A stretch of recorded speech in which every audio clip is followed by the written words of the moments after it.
That's a Thursday show with Scott Kapura, Nadia Sawala and Ollie Smith. We'll have the rest of today's headlines for you shortly, including the latest on what looks like a nuclear meltdown in Japan. And we have the first pictures of the latest kitchen gadget guaranteed to put you in a spin.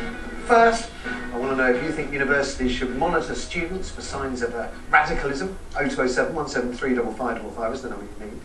The government's expected to ask university lecturers to analyse not just students' work, but also their behaviour and flag up anything deemed suspicious to the security forces. Unions are furious, feel such a move would drive a wedge between student and teacher. And the panel basically agreed. Scott argued it's not the tutor's job to police their pupils. Nadia thinks that this can actually result in vulnerable students becoming further isolated and then radicalised, the very opposite of what the government intends, while Ollie maintains that universities are places where thought and ideas should be free. About the only thing at universities that will be free with this government. Well, what do you think? Let's find out. Kirsty. Okay, we have Jason first on line 1. Morning, Jason. Good morning, how are you? I'm tip-top, thank you. So what do you think? Do you think university lecturers should look at their students in this way? Most definitely not. Well, why not? Well, I think there's a very clever tactic going on here as well, and that's the fear element. Put in students' minds at the very beginning that, we can't have freedom of speech anymore. We can't do what we want. Forget radicalism. It's being controlled by fear. At the end of the day, it's the biggest tool of the government, isn't it? Yeah. And also, major colleges and universities have for decades been used as breeding grounds for potential agents. Yes. Oh, absolutely. Absolutely. That's gone on in the past. It's certainly going on now. Well, so you could, I suppose, kill two birds with one stone, and look at the guys you want to recruit as future MI5, MI6 agents, and get them to spy on their friends, and give the best jobs to the best spies. Yeah, but what if this is happening now to people that really don't want to be in that position?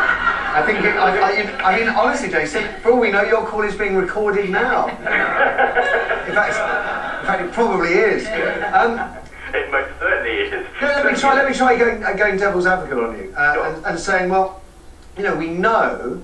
Actually, I say that even the guys that are currently, the underwear bomber. He is in America awaiting trial, so we don't know whether he's guilty or not. It is an alleged offence, but we've had a number of students from Islamic societies that have been flagged up as potential terrorists or radicals. So there is a problem. Yeah, of course he'll be. I think he'll be found guilty. He's a media tick in a box, isn't he, to keep things controlled while it's there. But if there is even a tiny problem, which it appears there may be, then there are tiny problems in all fractions of life. You can't expect the lecturers to be compromised. You can't expect, like you said earlier, there's a bond. People are there to flourish their ideas and carve their own path in life. And the universities have always produced brilliant talent. Yeah. What if we're all just, sheeple, basically? And I'm just having a thought here. What about when universities actively work with evil terrorists at the government's behest? London School of Economics. Of course, the Tavistock taking money, Gaddafi, close links, all at the government's edge. But of course, Gaddafi at that point was our friend, previously our enemy, now our enemy again. You've got to keep up in the world of international politics. Yeah. The rabbit hole goes deeper than you would ever have thought, as you probably know. But I think it's another step too far. That's my point. Okay. All right, Jason. Thank you very much. Okay. A radical, clearly. We have Jill on line 2. Good morning, Jill. Hi, Matthew.